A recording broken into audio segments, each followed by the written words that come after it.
After decades of secrecy, the federal government now admits there's stuff flying in the sky that they cannot explain.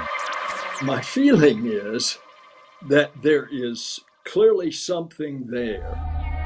Sightings of unidentified aerial phenomena clustered around U.S. training grounds that maneuver abruptly at considerable speed without discernible means of propulsion. It is real. That's no longer a point of conjecture at this point. This admission gives new light to Minnesota's mothership of UFO stories. August 27, 1979, Warren, Minnesota, 20 miles from the North Dakota border. Sheriff's Deputy Val Johnson was on routine patrol after midnight when he saw an unusually bright light on Highway 220 hovering over the center of the road. He thought maybe a crashed semi or a downed plane, but as he approached it, he says the light, without a sound, instantly jumped through the windshield, hitting him like a, quote, 200-pound pillow, knocking him out. His watch and car clock had stopped working. He says his teeth were fractured at the gum line, his eyes burned. A doctor said it appeared as if Johnson suffered welder's burn in his eyes. His story and injuries mystified the nation. It's fun to look through them all. A light in the night.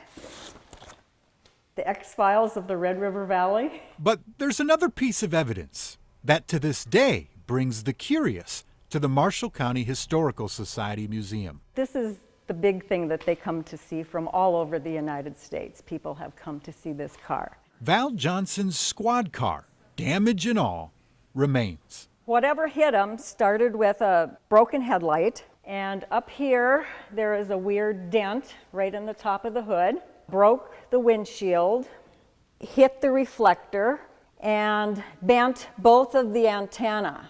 When they found him, his watch and the car had stopped for 14 minutes. Who knows? The sheriff's office back in '79 brought out experts from Honeywell and the Ford Motor Company to examine the damage. The crash investigator from Ford said the cracks in the glass, collectively, were unlike anything he'd seen before.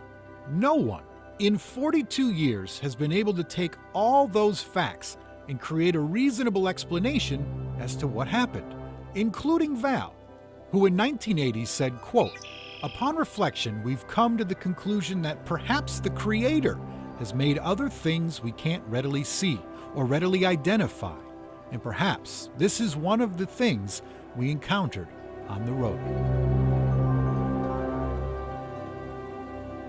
So where is Deputy Johnson today? Well, we asked about him in town, and people had told us that he moved away and stopped doing interviews on this a while ago. So we searched, found an address for a Val Johnson in Wisconsin. So we drove there, cold, knocked on the door. Turned out it was him. We spoke to him for 20 minutes, but he did not want to go on record, he said, because of the stress that it's caused his family for a long time. He did, however, give us permission to pass on this notion. He hopes these UFO sightings and these new government reports maybe give people new perspective on his story.